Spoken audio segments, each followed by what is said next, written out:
Assalamualaikum warahmatullahi wabarakatuh. Bismillahirrahmanirrahim. Alhamdulillahirabbil alamin. Wassalatu wassalamu ala sayyidina Muhammad wa ala alihi wa ashabihi ajma'in. Amma ba'du. Suatu hari Nabi Musa alaihissalam memohon kepada Allah, ya Allah, berikanlah kepada aku kalimah, kata-kata yang bisa aku gunakan ketika aku berzikir, ketika aku berdoa. Kata Allah, ya Musa, qul la ilaha illallah. Musa heran, ya Allah, itu mah semua orang juga mengucapkannya. Karena setiap nabi datang, rasul datang, membawa membawa kalimat ini, la ilaha illallah. Musa ingin spesial. Kata Allah, ya Musa, tahukah engkau bahwa kalau kalimat la ilaha illallah diletakkan di sebuah timbangan dan langit dan bumi dan seisinya ditaruh di timbangan yang lain, yang satu lagi, maka timbangan la ilallah akan lebih berat. Allah, la ilaha illallah. Oleh karena itu nanti hari kiamat ada orang bukunya itu sangat tebal sekali dan isinya dosa semua. 99. Allah tanya, kamu punya amal baik nggak? Nggak ada, ya Allah. Kata Allah, ada. Kamu pernah mengucapkan kalimah. Maka dibawalah semacam kartu undangan gitu, kecil. Tadi bayangkan buku-buku dosanya itu tebal sekali. Bingung dia, ya Allah, bagaimana dia bisa menyaingi dosa saya yang banyak ini? Ketika diletakkan la ilaha illallah, itu timbangannya berat sekali.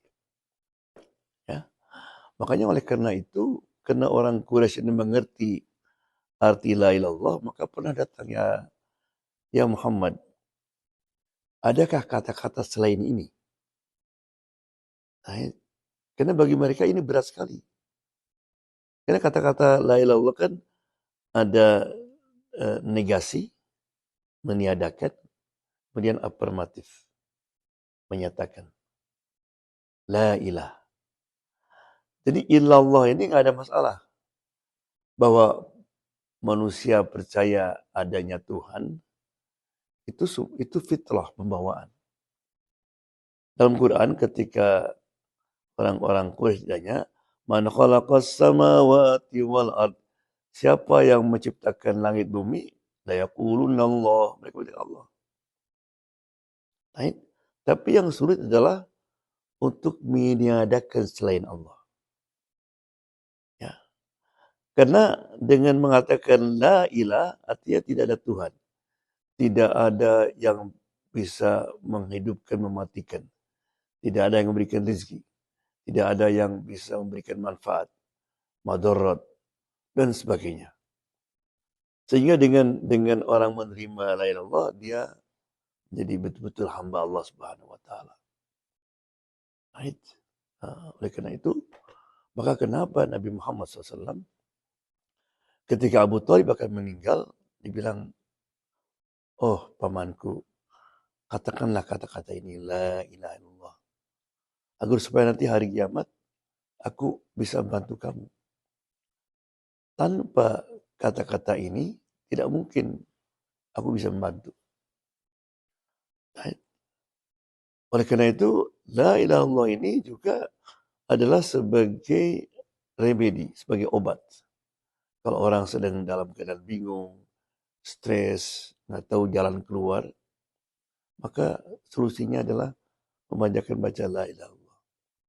Nabi Yunus alaihissalam ketika dalam perut ikan hiu, kalau kita dalam keadaan situ, apa yang terbawa mati sudah. Kita menjahit bagaimanapun nggak ada orang dengar. Maka pada saat itu yang menyelamatkan dia apa? Perkataan dia, La ilaha illa anta subhanaka inni kuntu minadh dhalimin. Ayat, La ilaha, there is no God. Gak ada Tuhan, tidak ada mati, tidak ada kegelapan, kecuali kamu. Ya, segala puji bagi kamu. Dan ini kesalahan aku. Fastajabna lahu, maka Allah menjawabnya. Wa najainahu, dan diselamatkan. Dari apa? Allah tidak mengatakan dari apa namanya, perut, minal ghammi, dari stress and distress. Wa kadzalika nunjil mu'minin, dan demikianlah aku menyelamatkan. Jadi kalau kita dalam keadaan seperti itu, maka baca kata-kata ini. La ilaha illallah. Pernah ada orang non-muslim, dia ketemu dengan seorang imam, dia lagi dalam keadaan stres, distress, bingung dia. Dia tanya, dalam agamamu ada obat untuk menyembuhkan saya ini? Kata imam itu, say after me. La ilaha illallah. Diucapkan. La ilaha illallah. La ilaha, diulang-ulang, nangis dia. Dan merasa tenang. Ya, malah ada seseorang non-muslim datang sama imam, dibilang, I want to become Muslim. Saya ingin masuk Muslim. Ditanya sama imam, apakah kamu pernah baca Quran? Enggak pernah. Pernah baca tentang ajaran Islam, rukun Islam? Enggak pernah.